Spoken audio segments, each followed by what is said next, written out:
Alrighty then, hello everybody, and welcome. Today's going to be a bit of a different stream today. I've always wanted to do one of these things live on stream, and I figured now's probably a good as time as any. Probably going to be doing some runs after this, but this is a tier list. As you'll see right now in down below the list, you see a portrait of every single opponent in Pokemon TCG.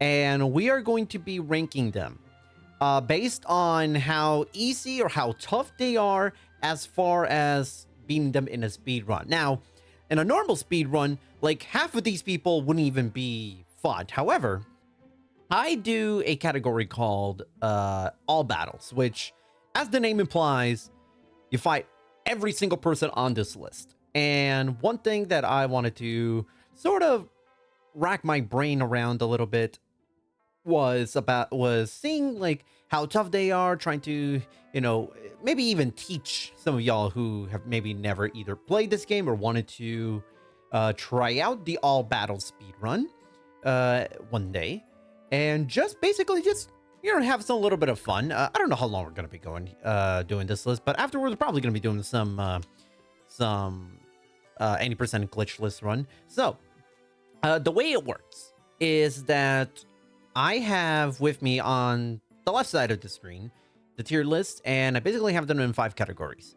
From easy, bottom to top, easiest one is like practically an auto win, so self-explanatory there. Like you barely have to do any resets at all. It's quick, it's short. You can have a relatively easy going time with it. Then afterwards it's easy, could still be lengthy. It's a fight that, you know, for sure you feel confident that you're gonna win without having to do resets or a lot of resets. But it could still take you a little bit of time, anywhere from like over a minute or minute and a half, something like that. Afterwards we got winnable, just takes time. It's kind of like a harder version of the one that I just said. That, yeah, it could be a short fight or it could be a very long fight, but you know for sure there's nothing that's going to basically beat you. Like you're going to lose the fight. But you kind of put this like your average fight. Afterwards, it's gonna be like where you actually get like get into the tough fights where it's hard and you're going to basically have to reset the fights a couple of times at least, just so that you can have a opportunity to actually win that fight. And then lastly, you got the impossible, really tough, like these fights will kill your run, or more likely to kill your run than anything else on this list. So kind of see all 5 of those categories. And on the on the right side of your screen, I should say, we have another browser basically kind of showing every single fight in the game. Basically a really cool database that ClearTonic posted of basically like every single opponent in the game, from what their deck carries to even like, for example, let's see, oh, it actually is not gonna show it here. That is odd. So hold on. Let's see if oh, that's right, it's not gonna show. That is actually well, either way, the oh, hey Skate Man, thanks for joining. Thanks for coming on. Yeah, I think this will be a lot of fun. So, but basically you'll get every deck and it'll give you like the I'll tell you what the lead is. You know what? Actually, no. Unless, here's what we can do. We want to show the data too, because I don't want to have to be like explaining every single instance of every single battle data. And this is not, I believe this is not like a complete set, a complete database, because I do remember the last Ronald fight is going to be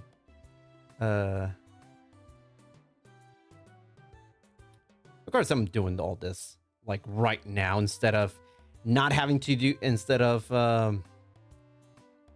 this already resolved.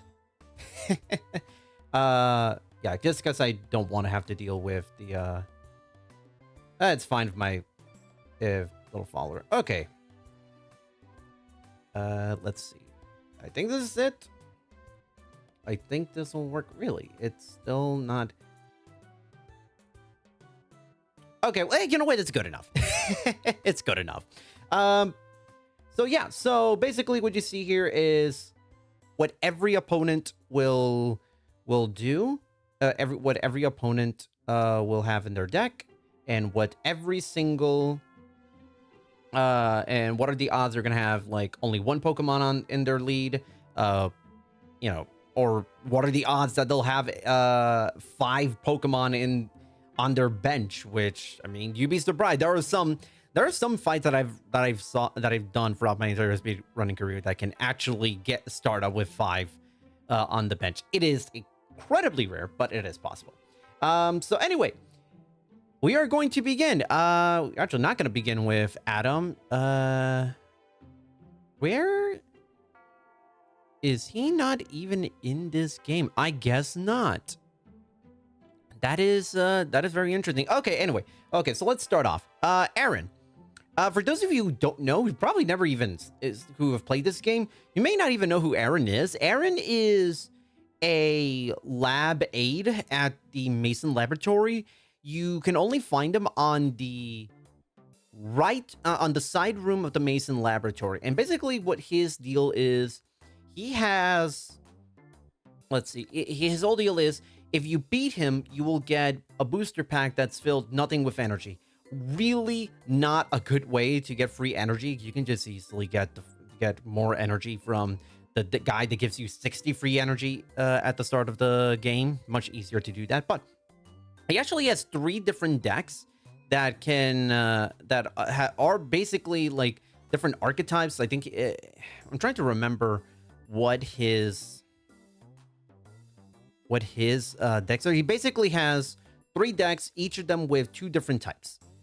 While I figured that out, like to give exactly what his decks are, but during the all battle runs, it's okay. Here it is.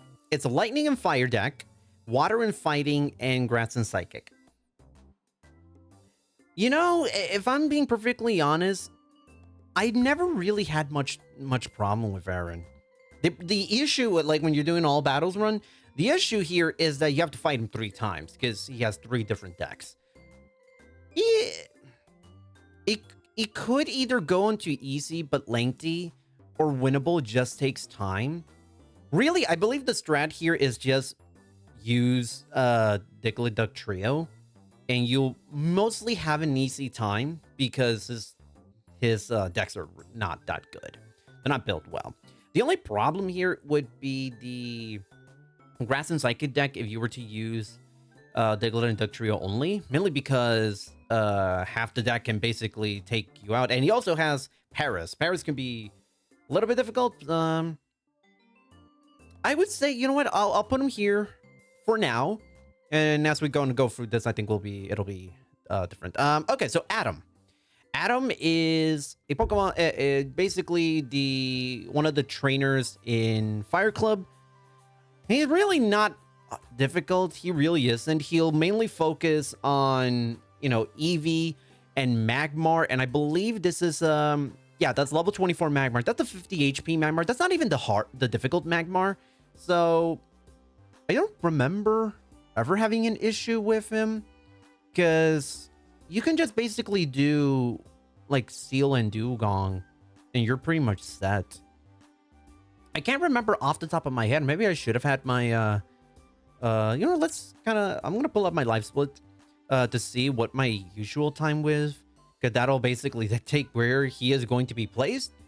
But I would say just even ballparking, he's anywhere from an auto win to easy could still be lengthy, mainly because on the all battles, at least on my all battles runs, Aaron is basically left until like right at the very end. The way I have the route constructed is I have, let's see, is this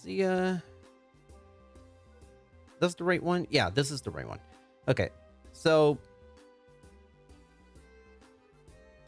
So I would say, yeah, because like I basically have like all my trainers set.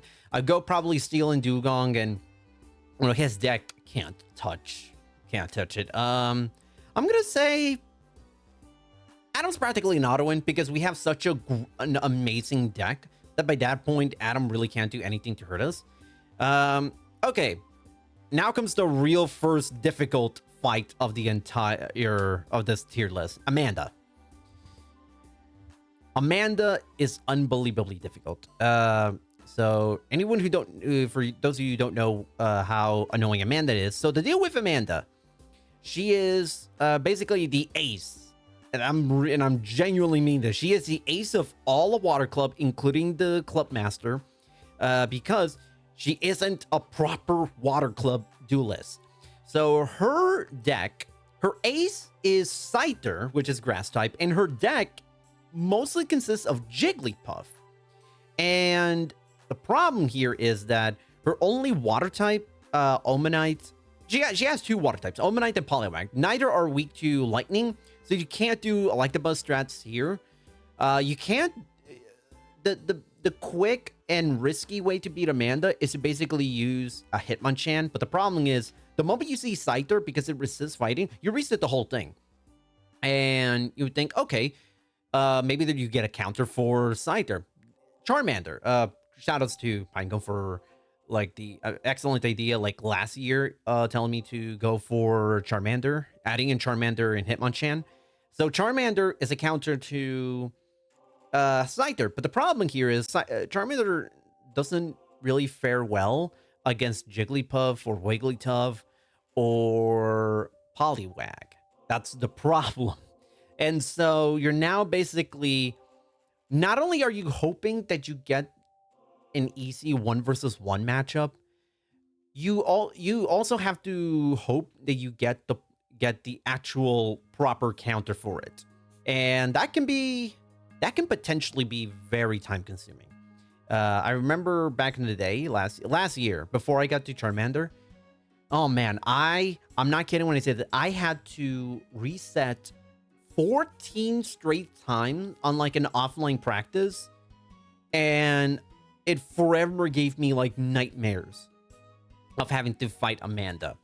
Now, the quick and easy way is you guys go all Hitmonchan and just try to aim for a frame where Amanda just doesn't get Scyther out and you get an easy win.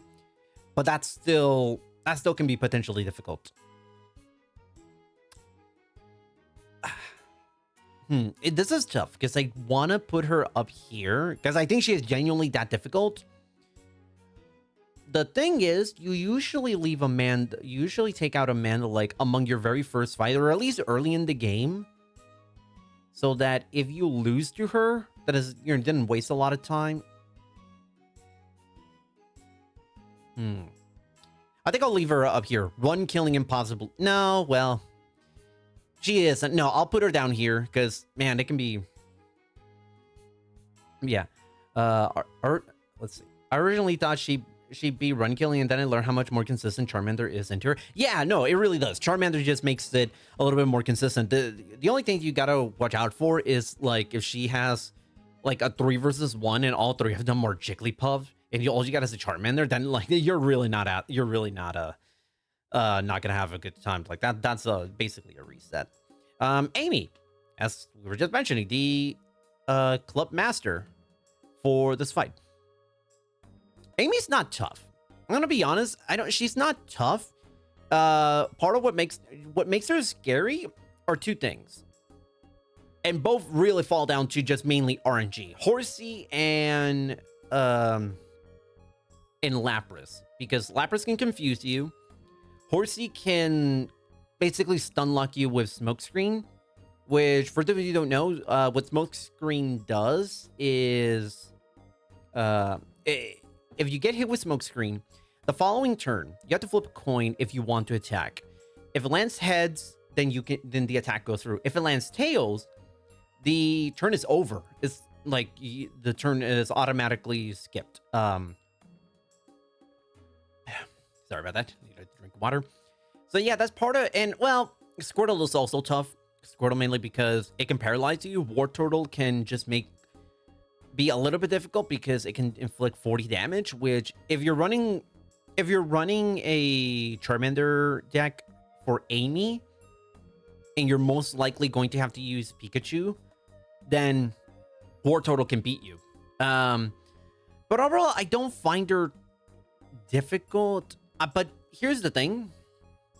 It also depends on when you fight Amy, because if you have like a lot of good trainers, then I think, especially in your opening hand, then I think Amy will be fine. But other than that, I think I'm going to momentarily put it here on winnable, because it is going to require resetting, but I don't think I would go as far as to say that it requires resetting, but I would not say she's difficult. Like, honestly, the challenge here is getting to go first and having good trainers. Because if you have good trainers and you go first, you're basically halfway to victory, especially if Electabuzz. Yeah, this is tough tier because there are a lot of variables. Yeah, there is, which is actually part of why I actually think this is really interesting. Andrew is one of the Rock Club members. He's weird because he's got Jinx and Ponyta. Like, the name of the deck is Blistering Pokemon, which I get. I guess you can understand where the whole deal with what you would call it with Ponyta and Rapidash are, but what is blistering about Jinx? I really don't get it. So trying to remember, I believe, but basically, so on the all battles route, we go and fight all of Rock Club before getting to Jean, and we leave Jean like till very late game, as opposed to like how I usually do on Glitchless, where we put Jean like still kind of early-ish. He's usually my second medal, whereas on all battles, Jean's actually my 7th. And typically, Nidoran strats still, for the most part, apply because Ponyta can't one-shot Nidoran. So, but my average Andrew, let's see. On my, let's see. It says here minute 32. I think this is another case of like it's winnable. It just takes time. Let's see. Now comes Brandon. Brandon's easy. He's easy. Literally, the only thing that you have to watch out for is Zapdos, which is just an auto reset. And the promo Electabuzz that he has. But if you have a Hitmonchan, I believe you can still 2-shot it even with late screen. So really is not a hard fight. Plus, you can even beat him on like turn 1 if he has a Voltorb, a Magnemite, or an Eevee, and you have plus power. So I'll put it here. Easy could still be lengthy. So it's not a hard fight. Brittany. Okay, hot take. Brittany's not hard. Honestly, she isn't. The more that I've been doing all these fights and everything, Brittany's not hard. The only thing that especially if you do the conventional Kadabra strategy, if you get Kadabra, and especially if you go first, you're kind of already there. So it's not, I wouldn't even say she's tough. The only issue with Brittany is she just has a lot of Pokemon. That's really it. She has one of every type. So yeah, you're gonna see Caterpie, Weedle, Nidoran, Oddish, Tangela, Charmander. Here, like, I previously used to say Brittany, Jennifer, Michael, and Amanda are like the 4 bosses disguised as like regular fights in the game. But Brittany and Jennifer, I would say, are the weakest of the 2. Jennifer, because it's only one Pokemon that you have to watch out for, Flying Pikachu, and we'll get to her in a little bit. And Brittany, she just has like a ton of Pokemon. So you are going to have to do some resets no matter what, but I don't think I would necessarily call her difficult. She's just very time consuming. That's kind of the problem. Chris.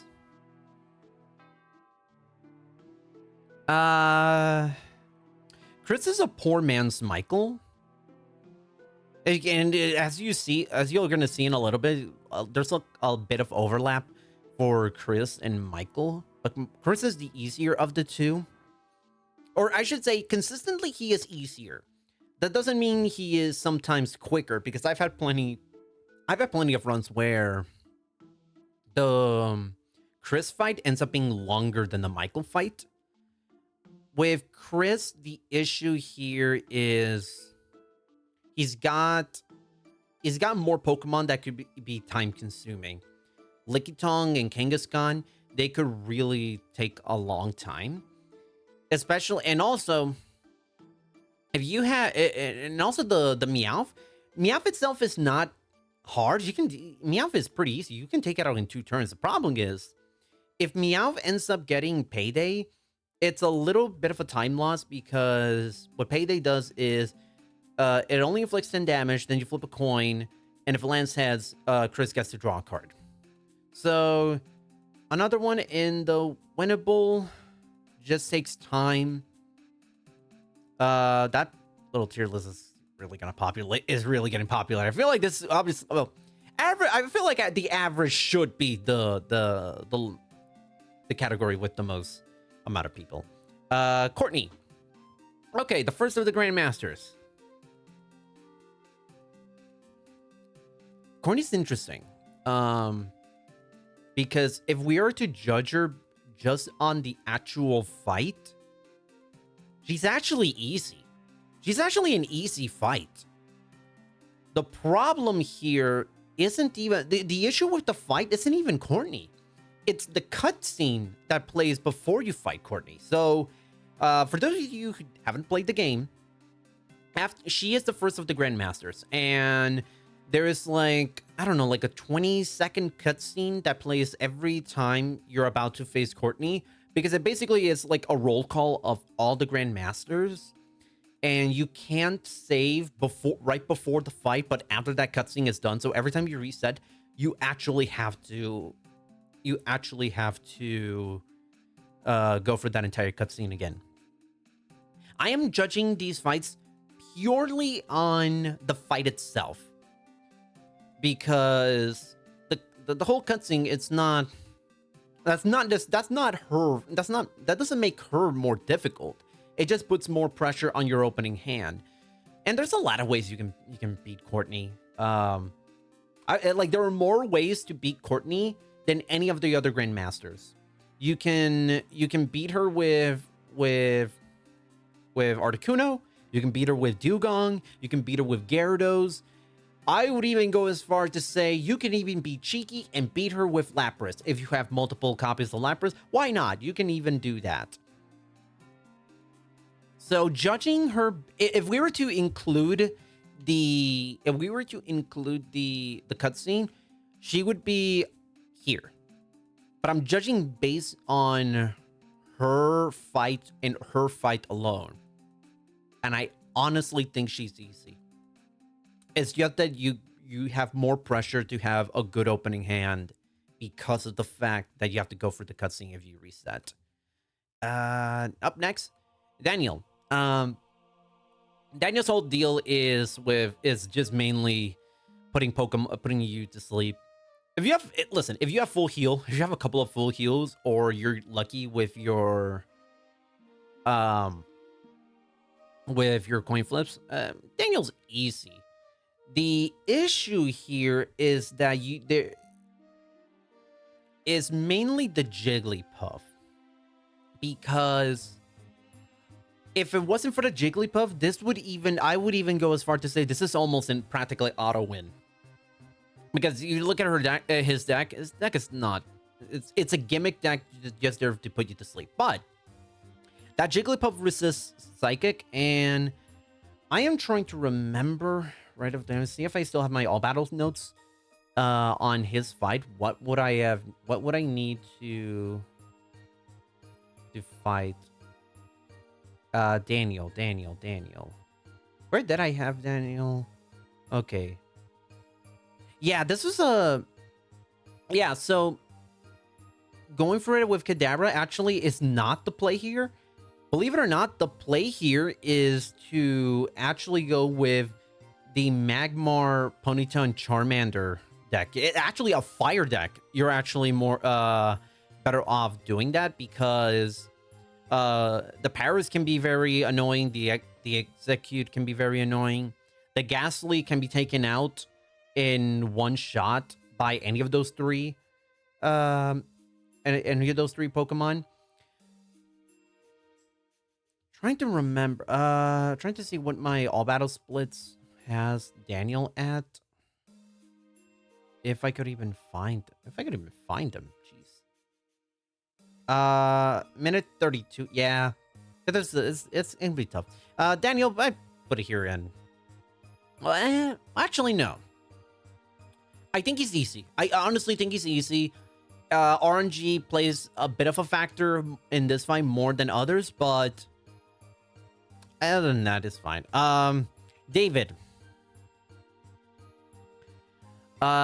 David is quite annoying. David's annoying. I remember in my all battles. Actually, both David and Eric, which funny, coincidentally enough, they're one after the other. David and Eric are very annoying.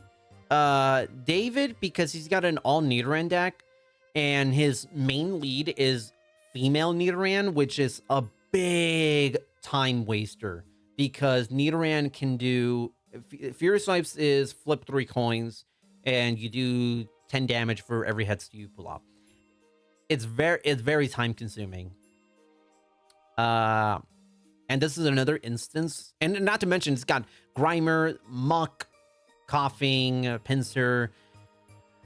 It's an overall really annoying fight. Honestly, I kind of wish now that I'm looking, I wish there was like an in-between category, because I would say between difficult and required. Well, I'm more likely to put him here than here, because it almost feels weird saying David is as hard as Amanda. I'm just gonna put him here for now. But the next one, Eric. For the life of me, I still have not been able to figure out what is the optimal, good, consistent strat with Eric. Eric's whole deal is a poison deck. So as you see, for a lot of his Pokemon that he has, a lot of poison, a lot of potential poison. Not to mention, Nidoran Male. If you go with the Abra and Kadabra strat, Nidoran Male can one-shot you on the very first turn. And I believe on all my all battle runs, I don't remember how I did on my PB. I have my splits here. Yeah. This is a really... I know I said Dave is putting David up there next to Amanda. Just feels weird. I have no problem putting Eric on here. The poison deck is very annoying to have to deal with. And Nidoran can easily evolve into Nidoking because he has Pokemon Breeder. And he's got Imposter Oak, 2 copies of Imposter Oak. So you are never safe with, if you have a full heal and you are waiting for your Pokemon to get poisoned so you can use it, he can just easily use Imposter Oak and you lose it. I think he is genuinely that hard. I would even go, hot take again, I'm not afraid to put him even up here. You know what? For the moment, I'm actually going to put him up here. Poison is very, very tough. Yeah, it's a very tricky deck. It's a very tricky deck. We're Freudian slip right there. Yeah, no. Yeah, he is really that difficult. If you look at the all battle runs, the PB that I have that's like 132, Eric was a 3+ minute fight because he is that difficult. It's an issue with the constant poison I briefly flirted with the idea of Mewtwo being the answer to this fight, but the issue here is if you get poisoned, you don't have full heal, you better hope to Arceus. You better pray to Arceus that he is Tricky Dicky Ricky. Yep. You better hope that you can beat him in like the next turn or two. Otherwise, you're gonna lose. I really would go as far to say he has a harder fight, consistently a harder fight than Amanda. Honestly. And what is he? And by the way, the booster pack he gives you, it's an evolution booster pack. So it's not even that good. It's not even a good one. It's not even like a Coliseum to make it worth it. Jean.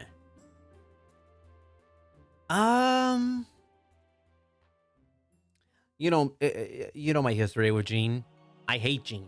I genuinely don't like him.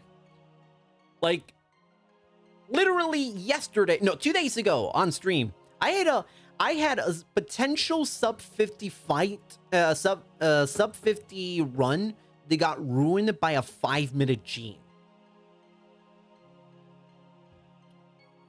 The only reason why I'm not gonna put him up here is because there is a slightly greater than normal chance, and I'm being by like a minuscule amount, of potentially beating him in 2 turns. He is, out of all the fights in this deck, the Isaac maybe being the only other one, Jean you can theoretically beat in 2 turns if you go for Nidoran strat and you get really lucky with the coin flips. That'd be the only thing.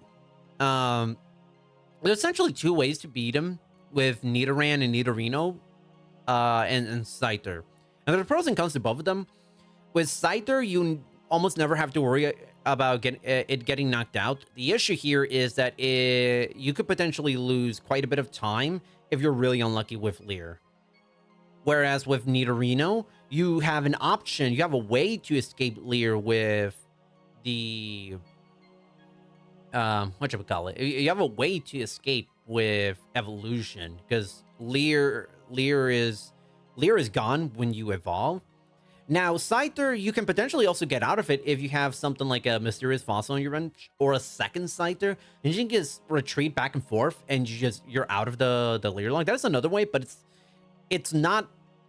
I would say it's rare to get 2 Scythers, so I would not. So you can't go into a run thinking you're gonna get 2 Scythers. That's kind of the main issue. He requires. He's a tough fight. He's a genuinely tough fight. He's got computer search. He's got Oak. It can be. He's got Pokemon Breeder. I don't ever recall him actually using Breeder. It's very rare. I've only ever seen like Golem, and I've fought him like thousands of times at this point. I think I've only ever seen him use Golem twice. So that's almost nothing you have to worry about, honestly. So, but yeah, I would put him at difficult. If I'm being perfectly honest. Heather.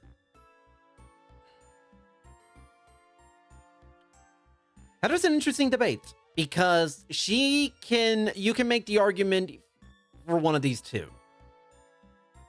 I'm gonna say here because she can still be problematic. Eevee evolving into either Vaporeon or Flareon, that could be a big time waster. Eevee with Tail Wag can slow things down a bit.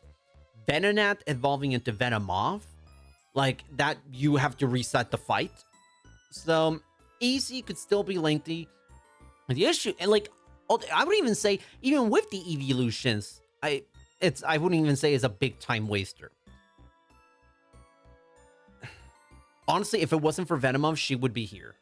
If it wasn't for Venomoth, she would legitimately just be on the auto win category. But I'm just gonna put her on here.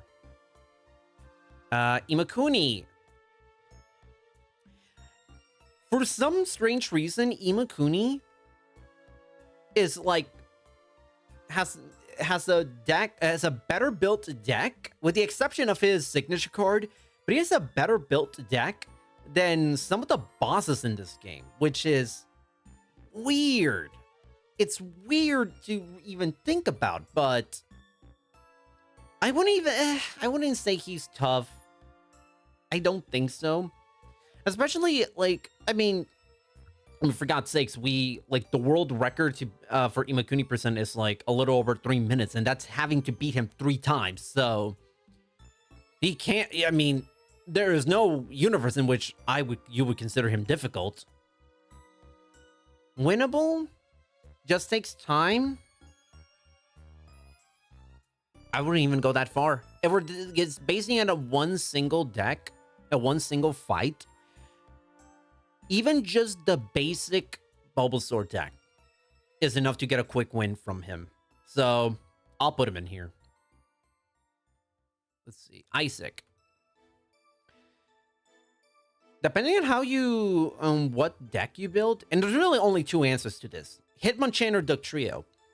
Dugtrio, really easy. The problem here is that if there's essentially 2 schools of thought to this fight.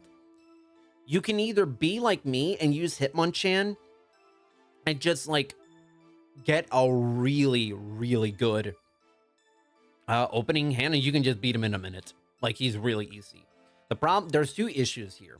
Number 1 is that without plus power, Hitmonchan can't one-shot his entire deck because of Kangaskhan, as well as Electabuzz, because he's got and actually, does he have Electrode? Yes, he does. He has Electrode. Okay, yeah, and he's got 4 defenders, and he will liberally use those. And like, I would say there's like a much greater than 50. I would say like a 75% chance of him having an Electabuzz as well as either a potion or a defender in his hand. He's got 8 of those combined, as well as how many Electabuzz? He has 4 Electabuzzes. So at any given time, he has a 1 in 5 chance of him getting either Electabuzz, defender, or potion. And if he leads with Electabuzz, there's a really, really good chance that he'll have one of those 2 trainers, or Bill or Oak, which gives him a greater chance of drawing those cards. So, but the trio, you never have to worry about one-shotting them. The only problem, honestly, I see with Isaac is paralysis from Magnemite and Electabuzz. That's really it. That's really the main issue here. But if you have a good number of full heals or a way to get full heal, Isaac's not hard. He really isn't. So I'm just gonna put him up on here. Straight up here, straight to the very he is the mascot for run killing impossibly tough Jack. Jack has literally every single thing a speedrunner hates in a fight. Everything. He's got Dugong, which is just bulky enough to not get one shot by Dugtrio without help. Let's see. Hold on a second. Did I?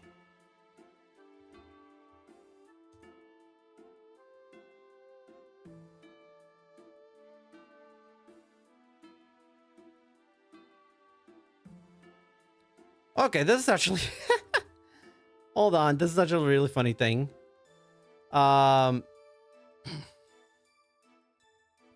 Okay, so I made a teensy little mistake. I tweeted about that I'm live here, but I did it on not my regular not on my Twitch account, not on the Toronite account, but I did it on the other professional, and who cares? It's fine. Anyway, so what we're we saying, okay, Jack, everything you could ever not want in a fight, he has it.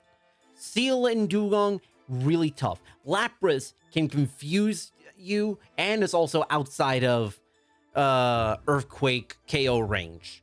Articuno, both sets of Articuno are incredibly tricky for completely different reasons. The Articuno, the non-legendary Articuno, well, they're technically both legendary, but the 70 HP Articuno, I should say. That Articuno can paralyze you, can hit you with 50 HP, and if you happen to have something on the bench, could even go as far as to say it could even hurt stuff on your bench. So already a bit tough. And Chansey can potentially really make things a lot more difficult. Hold on. Oops. There we go. Oops. I'm just gonna restart my whole thing. That I accidentally had my my Twitter page that I've completely forgot. Whoopsies. Anyway, what I was saying. Yes. So yeah, Dugong.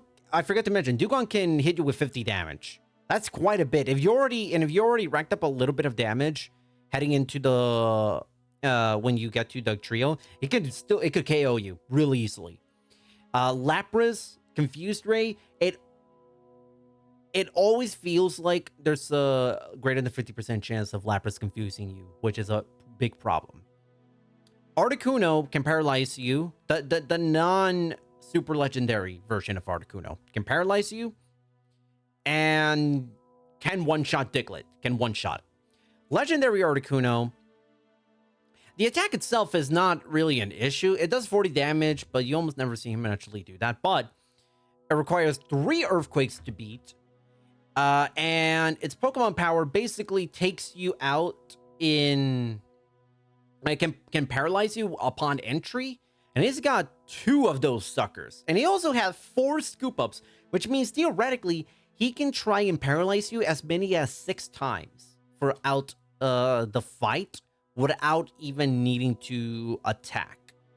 So that's already real difficult. Chansey 120 HP, so the only way to beat him one shot is with Earthquake. But Scrunch makes it really, really difficult because of the problem with... Whatchamacallit? Because of the problem with... Scrunch. I accidentally a couple of days ago said either Scrunch or I confused Scrunch with Pounds, so that's kind of so I actually kind of got confused. But either way, he's got Pokemon Trader, which I almost never see him actually use it. That's kind of interesting. Gambler, almost never see him actually use it either. Scoop Up can be difficult, so yeah. He is so difficult. I can't tell you how many PBs I've lost thanks to Jack. Jennifer. Okay, so Jennifer is... I would say Jennifer... If you never encounter Flying Pikachu, then she is here. Winnable just takes time implies that it is consistent. It can be consistently hard. But easy could still be lengthy. I'm between these two, if I'm being honest.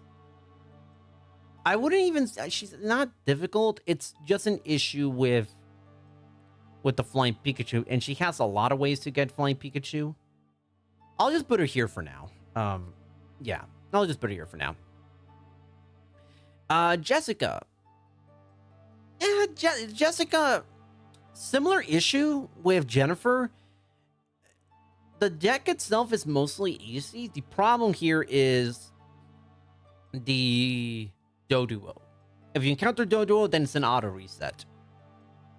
But as you kind of see, there's a 16.47% chance of that actually being on the actually happening as her lead. So I would just put her here under easy, could still be lengthy. John. Never, yeah. Okay, so this one's John. The next one is Jonathan. I keep confusing the two of them actually. What is this? Let me see. What was this deck again? It was Groundlift, Arcanine, Cubone, Rattata, Raticate, Doduo, Dodrio, Tauros. Okay. Trying to remember. How long did it take me to beat him? John was minute 49. Yeah, that is a weird deck. And Anger, by the way, Anger deck is kind of a funny theme to make a deck around. I don't know. I think it's a weird deck. So, like, see, I believe this still falls under. Let me just look at my notes, but I believe it's still a fight him with Seal and Dugong. Let me see. John, Articuno, Dugong, or Gyarados. Yeah, but this is like one of the more trickier versions of it. He is lengthy. I could put him here. I wouldn't have much of a problem putting him there because...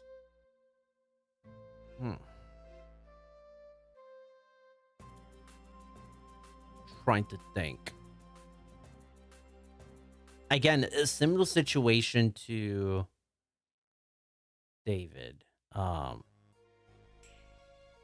Similar situation to David in the sense of if I put him up here, then it feels kind of... It feels weird putting him next to these two. But it feels like he's tough. He's harder than this category. You know what? I think I'll put him in there. Maybe it's an issue. Maybe it's an issue with me, with maybe just not being really unlucky. But I think for now, I'm just going to put him up here. Jonathan.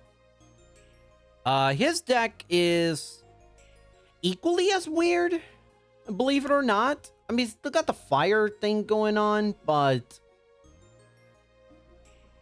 he's easier. Especially if you have a part of the issue with Jonathan is the fact that he's got a lot of Pokemon on the bench. He can potentially have a lot of Pokemon on the benches even starting out. Like you say, like a 23.5% chance of him even having 2 Pokemon on the bench just at the start. So, but he's not harder than John. So I'm thinking he's gonna put him in here. It's the same strategy, you know. The problem is he's got more tankier Pokemon, but if you can get Dugong out early, then you'll 2-shot everything he's got in here, so it's not as big of an issue. Now comes next up is Joseph, the flying guy. Honestly, I put him easy on this one. Easy could still be lengthy. The main issue here is that he's got Zubat and Flying Pikachu, which can inflict you with status. But other than that, there's really not much to him. Electabuzz and you win. Even Flying Pikachu and you win. Let's see, what is next? Joshua. So Joshua is basically he's the gatekeeper to Amy. You have to beat Sarah and Amanda first, and then you fight Joshua. And then you can fight Amy to beat Joshua. I'll put him here on winnable. It just takes time because as a fight, he's actually pretty easy for the most part. The problem here is that he's got Shelter, which can put you in a tough... Shelter and Horsey, which can stun lock you. Horsey with Smokescreen. Shelter can use Hide and Shell, which makes it very, very tough to try to take out. Lapras is very difficult as well, but I feel like he doesn't use Lapras as much as some of the other Lapras users, so it's not that big of a concern.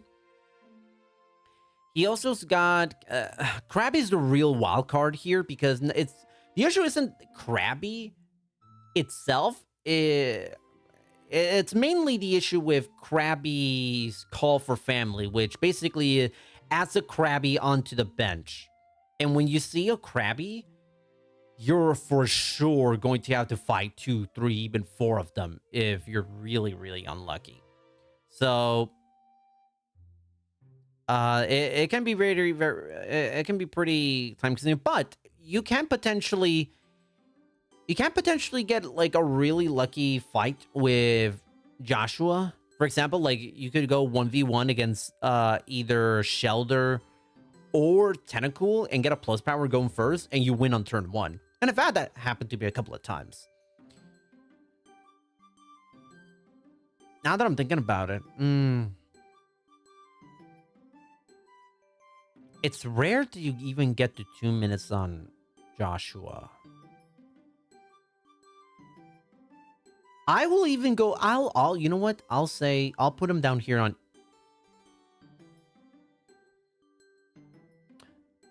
You can make an argument for either of these two. I'll just leave him here for now. Let's see. All right, Ken. Ken is another fight where if you're judging on the fight itself, it's not hard. The main issue here is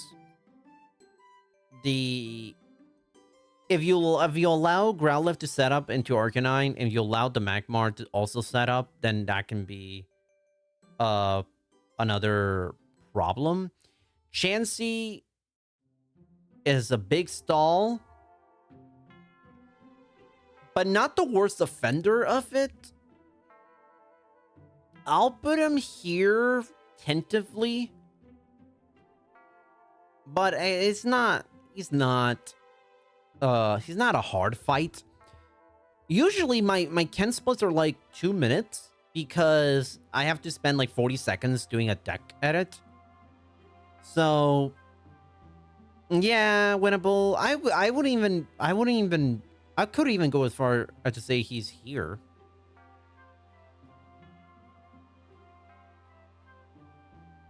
Let's see. By the way, this is taking a lot longer than I thought, but I'm actually having a lot of fun. I don't know about the rest of you here, but I'm actually having a lot of fun. Kristen. Honestly, if it wasn't for the Lickitung, she'd be like here in practically an auto-win territory.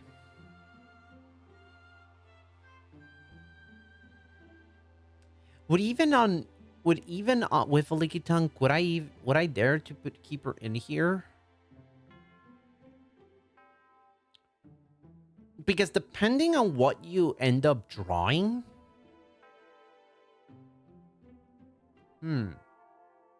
like I would even go as far as to say, if you have Magmar and you have a couple of full heals, or even if you have Magmar and a plus power and you're lucky with the coin flips, you can beat Lickitung in 3 turns. In 3 relatively quick turns. But it's only a 16.5% chance Lickitung is the lead. And there is almost an 80% chance that she'll have nothing on the bench or just one thing on the bench.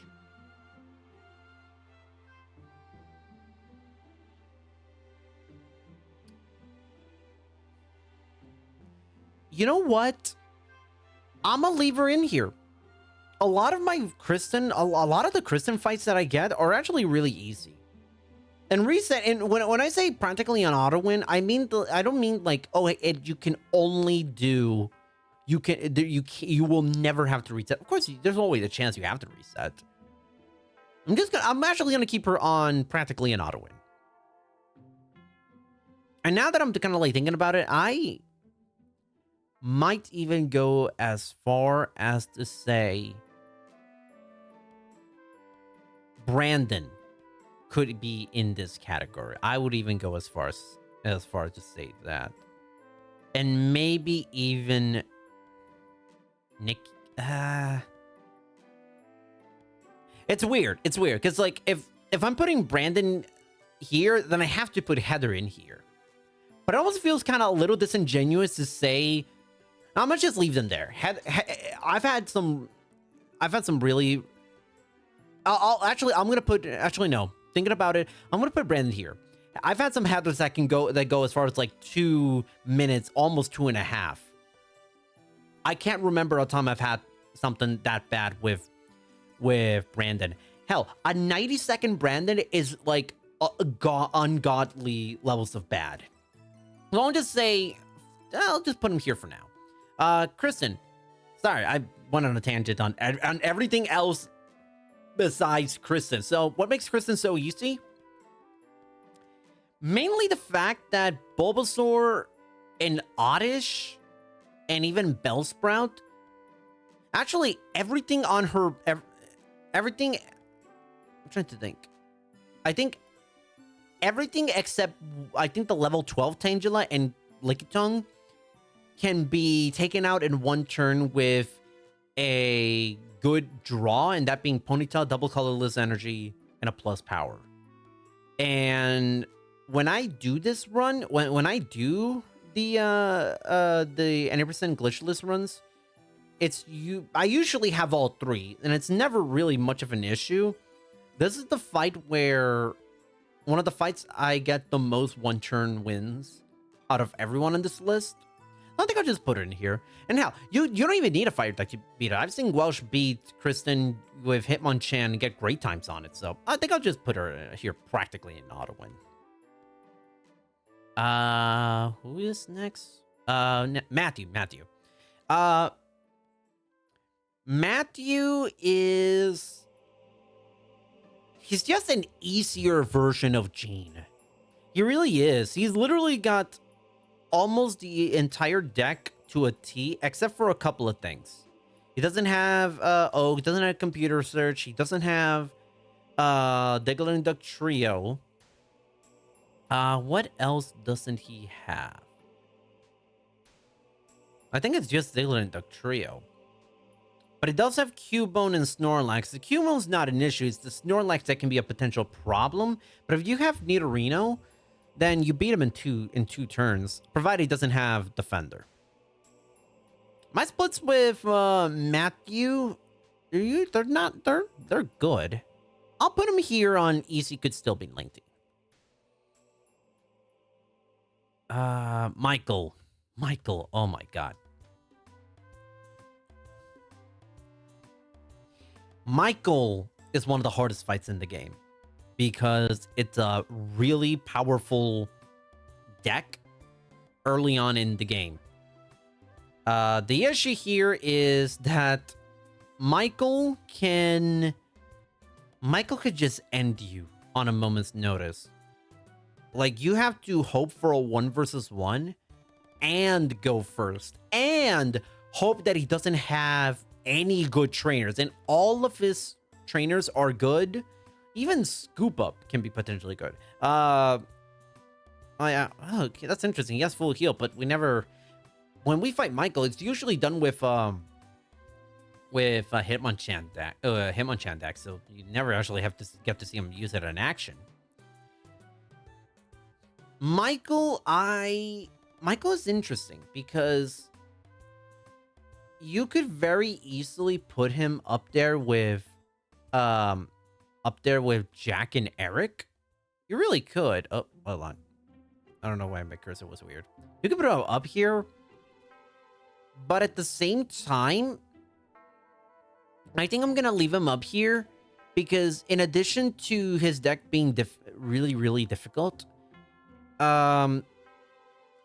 Michael's a case of part of what makes him so difficult is because you don't have an optimized deck by this point. Same with Amanda, and to a certain extent, because the deal with Michael is that you almost have to fight him early because he gives a Coliseum pack. 2 Coliseum packs, technically.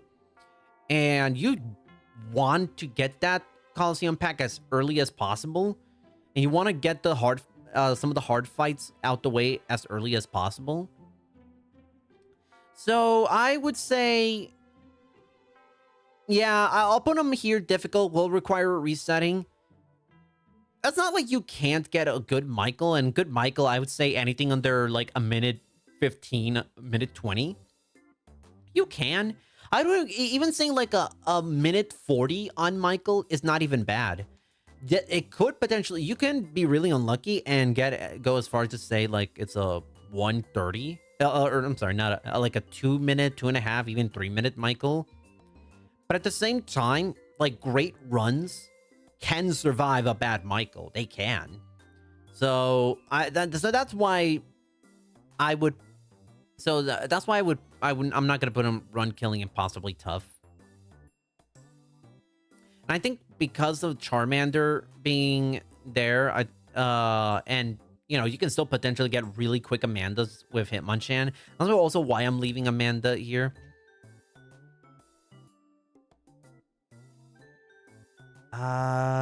Mitch. Okay.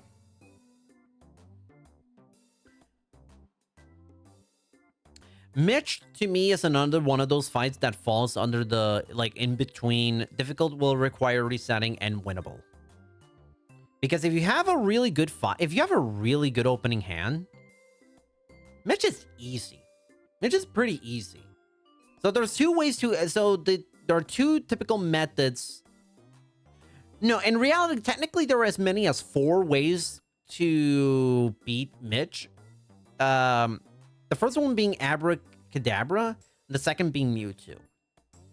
The issue here is if you don't have it with Abracadabra, you have to go first. You have to hope to at least paralyze your opponent on turn 1. Otherwise, you run a very, very strong chance of getting KO'd on the very first turn. And you also gotta have either Kadabra or a way to get Kadabra, so you can evolve at the very least on turn 2 to avoid getting KO'd. That's kind of the Mewtwo. Problem with Mewtwo is you have to hope you go first. You also have to find a way to get rid of your hand so that you can use energy absorption on first turn and be able to attack on turn 2 instead of set it up for turn 3 attacks. And both require to almost always have to go first. Unless you're going to pick as a Hitmonlee, which, you know, you'll get a free pass, basically. So I feel like more consistently, I've had some good Mitches like go anywhere from like minute 50 to 2 minutes and 15 seconds. But part of it can also include with some resetting. I'll put him up here for now. Because that's a tough one. I'll put him up here for now. Because there are some instances where you can have the perfect hand, like have Mewtwo be able to attack on turn 2, and even go as far as to say like you go first and you have a mysterious fossil. There's still a chance you could still lose, believe it or not. There's still a chance. So I'll just put him up here. Murray. Oh my god, Murray. I have a complicated history with Murray. I never liked playing against Murray. But at the same time, if I put him up here as run killing impossibly tough, that almost feels like I'm admitting to his skills issue. Because I think you can practice and you can build a deck that doesn't make Murray into a run killer. But he is no easier than here. Mr. Mime makes the trio strats impossible 100%. I'm sorry. Mr. Mime makes the trio a not 100% guarantee victory because it will wall anything the trio has. With a couple of good trainers, you can get rid of Mr. Mime with just Diglett. It's gonna waste a lot of time, but it is possible. Problem here is that if you allow Kadabra to either Abra to stun lock you or Kadabra to appear on the field, that's gonna make the fight a lot harder. I can't remember too many instances where Murray forced me to mercy kill the run and start the whole thing from scratch. I can't remember if that is I can't remember if I've had that happen to me. So I'm just gonna leave him up here for now. Let's see. All right, Nicholas. Yeah, practically this is one of the easiest fights in the game. The only thing that could potentially elevate him to this tier would be the sheer fact that he's got Geodude and Coughing, which you can't one shot without help. That's kind of the main thing.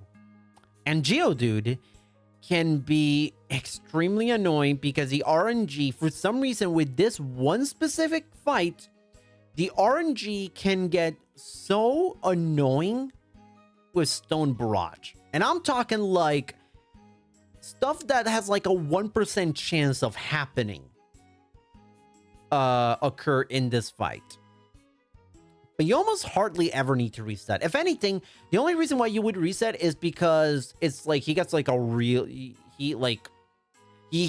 get that 12.7% chance of him actually getting more than one Pokemon on the bench. Other than that, I mean, Nicholas can easily be anywhere from like a 30-second win to as late as a 1 minute and 5 second win. So if an awful Nicholas is like a minute, then that kind of tells you how easy he is. So I'll put him here on practically an auto win. Okay, we're actually getting near the very end. Where is she? There we go, Nikki. Okay, Nikki's not a difficult fight. The main gimmick of Nikki's deck is inflicting status ailments. Execute can put you to sleep. Oddish can paralyze you. Gloom can poison you. Ivysaur can also poison you. Honestly, how easy this fight is, it literally is determined on two factors. If you go first, and if Nikki fails, leaving you with a status ailment when you start your second turn. If you have that going for you, she's easy. Like, honestly, now I've had Nikki fights that took me more than 2 minutes, but that's just like really, really unlucky. But for the most part, Nikki could easily go from a minute to a minute 20, which I would put that in the category of easy. I mean, Magmar, like base set Magmar and Ponyta, you only need those two to win. And if you happen to have a Rapidash and actually evolve Rapidash in that fight, forget it. There's no way you're going to lose that. There's no chance you're going to lose that fight. Not a chance at all. Even with Executor. Executor, what makes... the only issue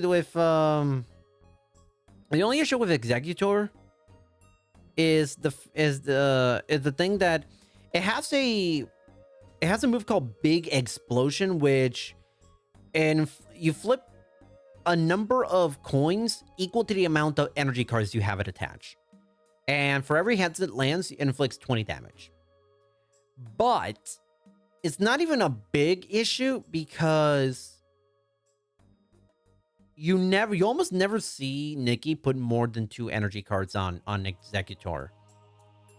So at most, you have to worry about 40 HP being dealt to you, and that's a 12.5% chance of that happening. So I really wouldn't worry too much about it, if I'm being perfectly honest. Up next is Rick. Now Rick is the leader of the Science Club. Rick's kind of a weird fight. Because, like, if you get if you summon out Kadabra, you almost have the victory assured. But there are a couple of things that you have to keep in mind. You almost always have to go. For Kadabra strat, mainly because Porygon resists Psychic, meaning that you need at least 2 turns just to knock out Porygon if you're using Kadabra and you don't have a plus power. Mewtwo strategy is also possible. I don't like Mewtwo strats very much because Porygon could be Porygon could potentially take as many as 3 turns, and the thing with Rick is that he's got Professor Oak, he's got Bill, he has computer search. He's got a lot of things that can either waste time and add cards to his hand, or both. So now the good thing about it is that he has no way of healing. So you never have to worry about that. You never have to worry about like hitting Porygon and then just magically recovering to full health. You never have to worry about that. He's not a run killer, but he certainly is tough. He can be pretty tough, in my experience. So, let's see. Who are you? Robert. Okay. Okay. What was his deck? Ghost deck. So I don't know why Meowth is in there. Meowth's not a ghost. But that is same with Zubat. That aside, Robert. Let's see. When have I fought Robert? Where is Robert on my splits? There we go. Robert, if I'm reading this correctly.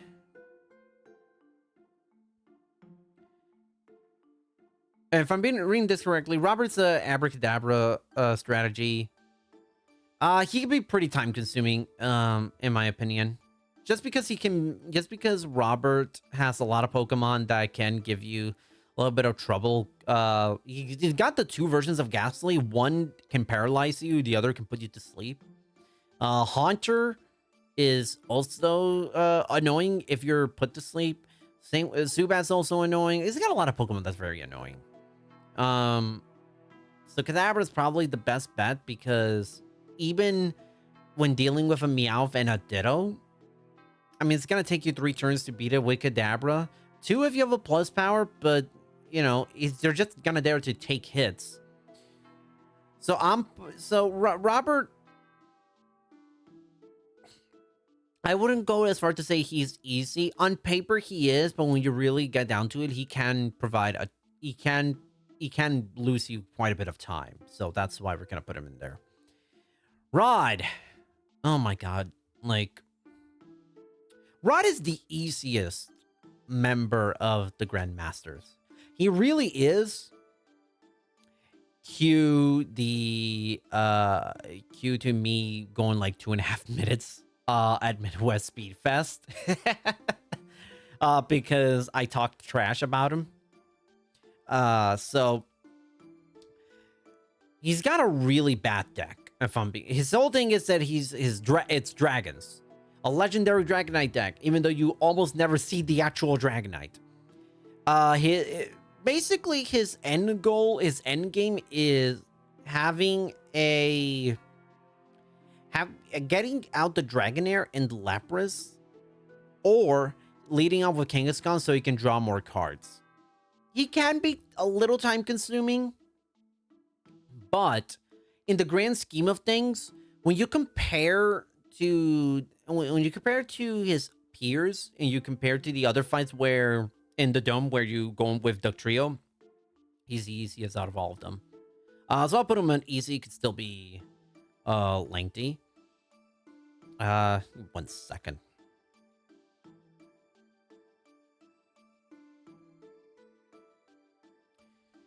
Okay. Gosh, Ronald. Okay, where do I even begin? Okay. So I'm just now realizing I made a tiny bit of mistake. I should have poured 4 different Ronalds. Because there are 4 different Ronald fights in this game. One of them you never encounter during the glitchless run, but you do encounter in the all battles run. And the first 2 Ronalds, you actually don't fight him, quote unquote, on glitchless. You just lose on purpose. So here's what we're gonna do. I'm gonna go break down every single Ronald fight as if you're trying to beat him and win. And I'll give like an average. I'll put him where I would put him, and then I will make like a final placement so that he can in order to put him in order to like it basically encompass everything.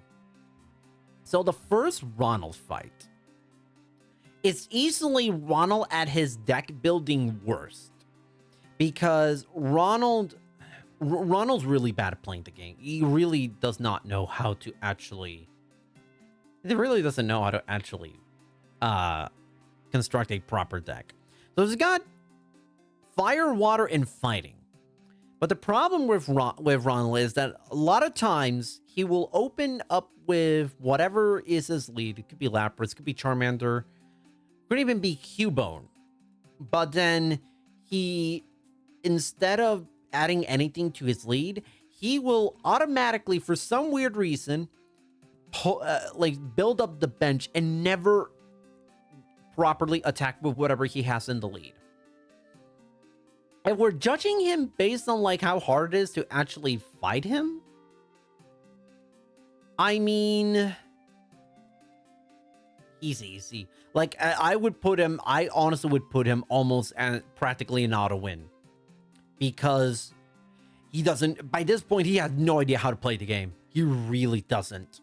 So that's the first Ronald. That's after you get 2 medals.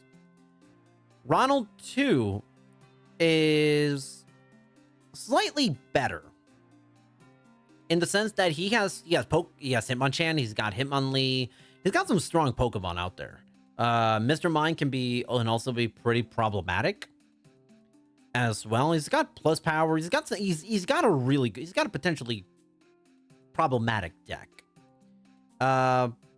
But it's a similar situation with Murray, where the trio isn't a guarantee it's not a guarantee recipe for success. However, this version of Ronald is easier. It's just sometimes you gotta hope you get the proper a good draw, but that's mainly about it. He still falls the same pitfalls as the first Ronald fight, where he sometimes adds stuff to his bench instead of adding anything to his lead for no reason. But I would put him here, and winnable just takes time. But not, yeah, I would put him out there. How much on my PB did I get on Ronald 2? I'm gonna check. 2 minutes and 53 seconds. No way. Why need to look back on it? But 2 minutes and 53 seconds. That almost puts him at almost run killing. But my best segment is 123. I think I just had like a really bad. I think I just had like a really unlucky Ronald 2. I would put him either difficult, will require resetting, or winnable just takes time.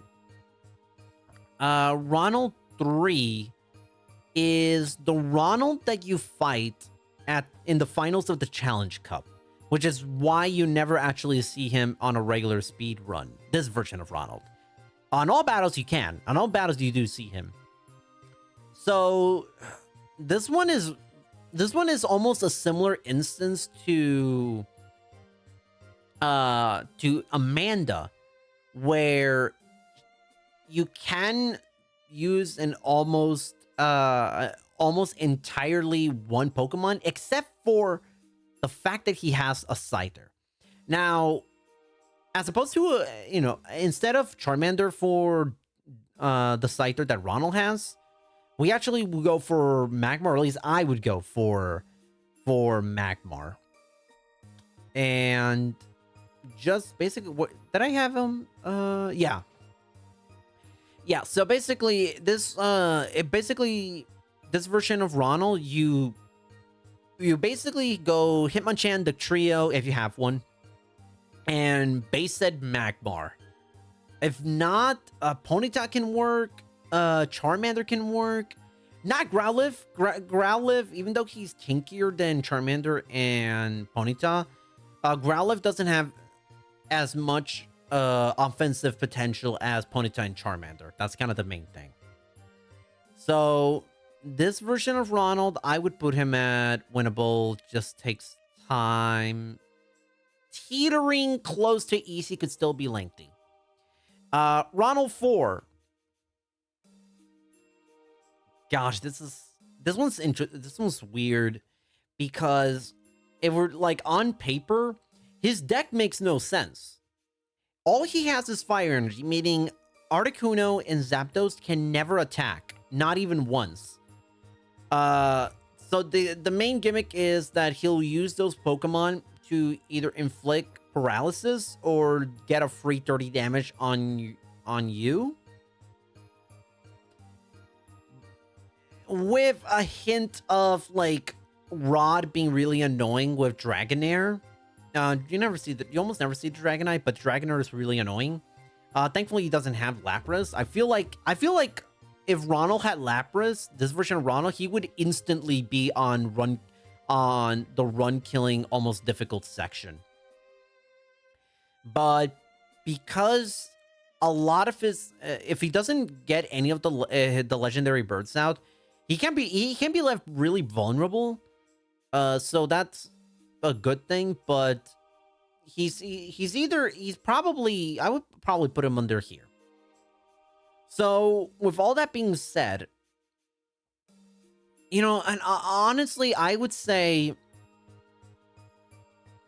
Ronald is a difficult fight, not because of Ronald's abilities, but more so because he makes such a weirdly dumb deck that like for it just doesn't, it's just weird and just really time consuming, and RNG plays a heavy factor. So but I'll still put him up here on difficult requires resetting because, man, even the non-final Ronald fight can be really annoying sometimes. Whoa, we're almost done, but actually we only have 4 fights left. Ryan. Ryan's a weird one. Like, so Ryan has something called an excavation deck, which, all right, it's the issue here is he's got a lot of Pokemon that are kind of weak, but they also have the potential to give you a lot of difficulty, and a lot of time loss is on the table. Shelter, like I said before, hide and shell can be very annoying. Omanite's a non-factor. Sandshrew has Sand Attack, which I believe Sandshrew is essentially the same thing as Smokescreen.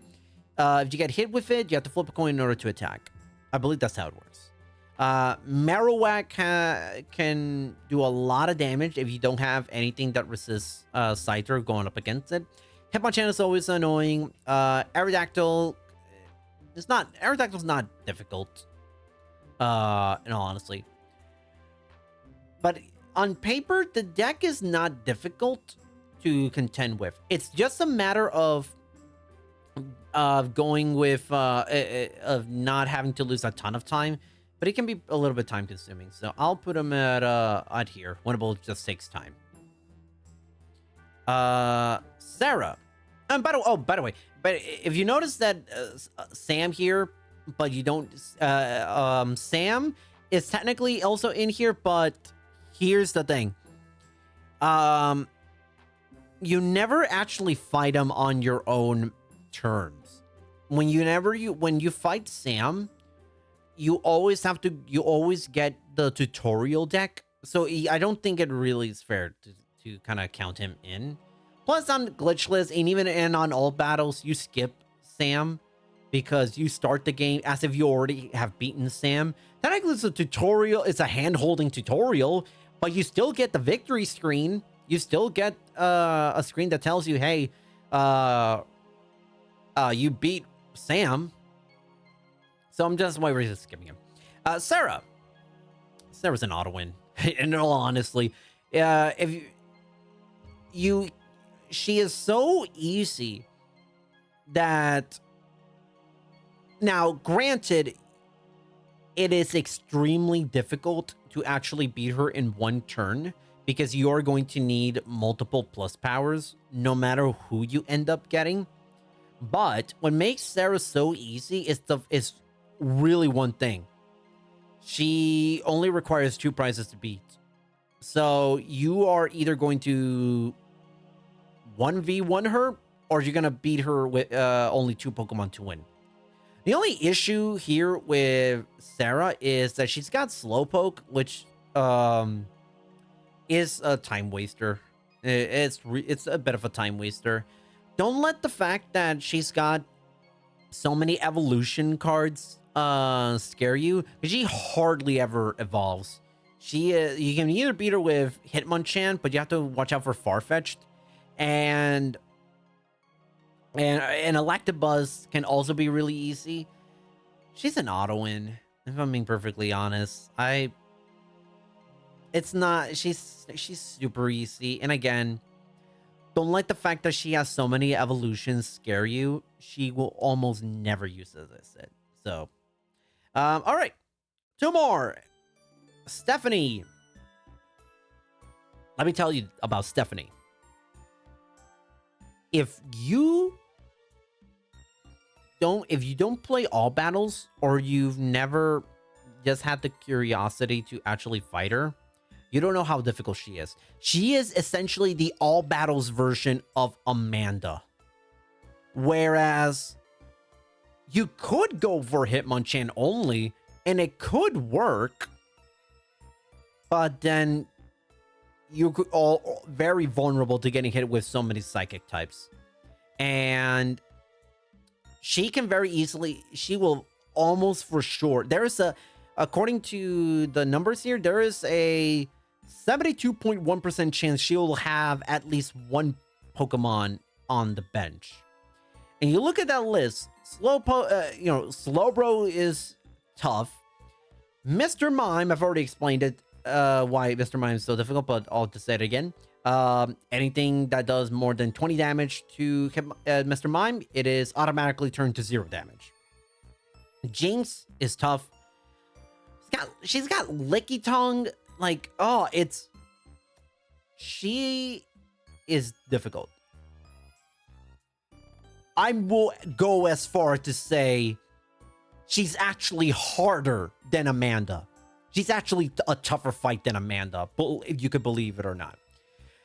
Again, you can go into the fight with... You can use Abracadabra strats against Stephanie. The moment you see a Snorlax or a Leaking Tongue, have to reset the fight. And while it's very hard to get us to see Snorlax, you see like 5.7% chance of it being the lead. Lickitung is her 3rd likeliest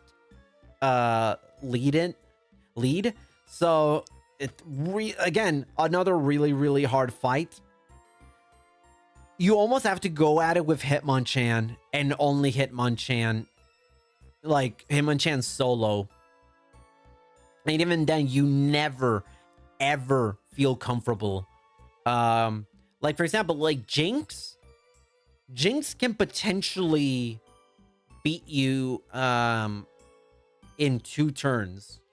And Hitmonchan has to fight. And Hitmonchan needs 3 turns to beat her. So that already... So those are not great odds to begin with. Potential 2-turn loss or minimum 3-turn win. And that's only if you're going 1v1. So, yeah, she's really difficult. She really is. The best you can honestly hope for is like 1v1 against a Mr. Mime. But the problem is Mr. Mime is like one of her like least likely leads, and it's just really difficult. Like on my PB, I believe Stephanie was 3.5, like almost 4 minutes. Like that's how difficult she is. Like she is genuinely that hard. And lastly, Steve. Oh boy, where do we begin? You almost have to you fight Steve almost from a position of weakness. Almost. And by that I mean you're always vulnerable until you get the trio out. You are always in a position to lose automatically because Legendary Zapdos inflicts 30 damage to any random Pokemon, and it ignores weakness and resistances, meaning Legendary Zapdos can one-shot Diglett without ever even attacking or even being on the lead. So it can be pretty tough. However, with outside of that, and outside of the 90 HP Zapdos, the one that requires 4 lightning energy to beat in one go, aside of those two, he's honestly not difficult. It's actually not tough. But he is still very he still can be a bit of a time waster. Like he can kill runs. He can very easily kill runs. Like you're almost just as likely to get a minute 30 on Steve as you are to get like a 3.5.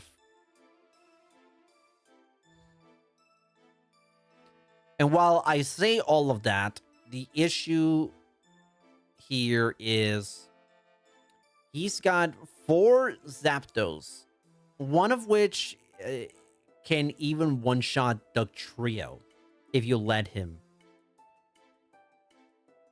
He's got plus power, but you never see him actually use it. But let me put it. But here's the thing. But you know what? I'm actually gonna put him all the way up here.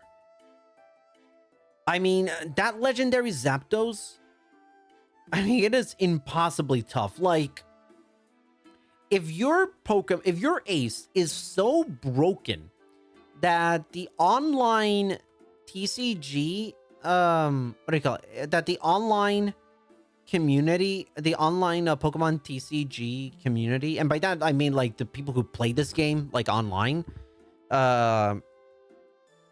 over like Discord and like, or connect, you know, they connect through Discord and try to find matches and everything. If your ace is so broken that it gets like instant banned, then clearly you are putting yourself in a then clearly you're putting yourself in a position from a speedrun perspective that you could very easily end the run.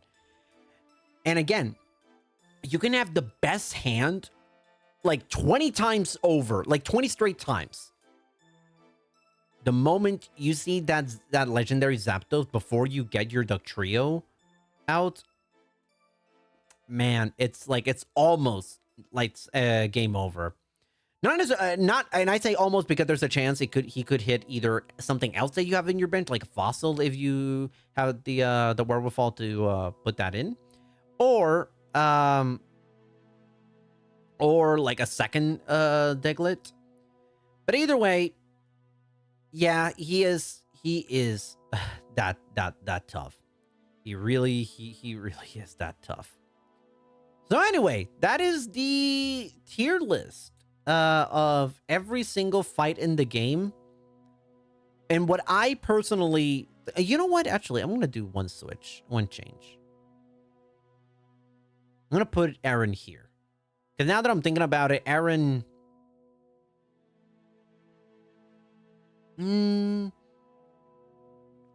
Hold on. That's... Okay, so... Just trying to think. Just trying my best to think. Because, like, now that I'm seeing, like, the grand scope of everything, I want to just be sure I'm happy with my choices. I also love this music that I've been putting in. It's basically just a bunch of mystery dungeon music, but yeah. Do I want to lock in as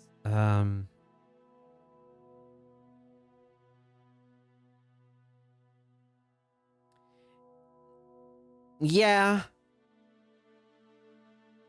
Yeah, I think I think I'm gonna lock it in.